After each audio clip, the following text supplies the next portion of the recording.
বেড়েই চলেছে ভার্চুয়াল মুদ্রা বিটকয়েনের দাম। একটি বিটকয়েন বিক্রি হচ্ছে প্রায় $90,000। ডোনাল্ড ট্রাম্প মার্কিন প্রেসিডেন্ট নির্বাচনে জয়ের পর থেকেই চাঙা ভাব দেখা দিচ্ছে এই ক্রিপ্টোকারেন্সির দরে। মূলত ট্রাম্প প্রশাসন ক্রিপ্টো বান্ধব হবে এমন প্রত্যাশায় বিনিয়োগকারীদের আগ্রহ বাড়ছে বিটকয়েনে। ডেস্ক রিপোর্টে বিস্তারিত। Double million offer, Walton fridge কিনে পেতে পারেন 20 লক্ষ টাকা, রয়েছে কোটি কোটি টাকার নিশ্চিত উপহার। বিটকয়েন ভার্চুয়াল মুদ্রার জগতে সবচেয়ে জনপ্রিয় ক্রিপ্টোকারেন্সি।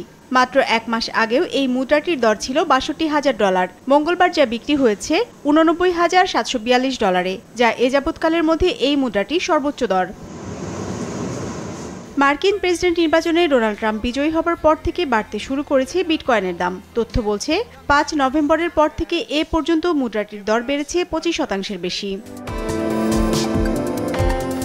2023 সালের অক্টোবরে যুক্তরাষ্ট্রের এক্সচেঞ্জ ট্রেডেড ফান্ড ETF এর মাধ্যমে বিনিয়োগের অনুমোদনের পর থেকে চাহিদা বাড়তে থাকে বিশ্বের সবচেয়ে মূল্যবান এই ক্রিপ্টোকারেন্সির।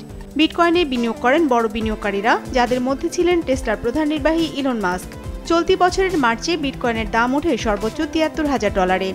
বিশ্লেষকদের পূর্বাভাস ছিল এই দর $1 লাখ ছাড়িয়ে যাওয়ার, যদিও এরপর আবারও দর হারায় বিটকয়েন সেপ্টেম্বরে, যা নেমে আসে $53,000।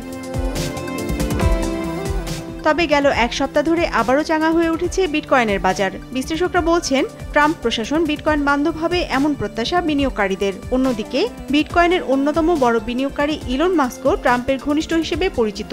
সব মিলিয়ে এই মুদ্রাটির ভবিষ্যৎ উজ্জ্বল বলে মনে করছেন বিনিয়োগকারীরা, এমনটাই মত বিশ্লেষকদের।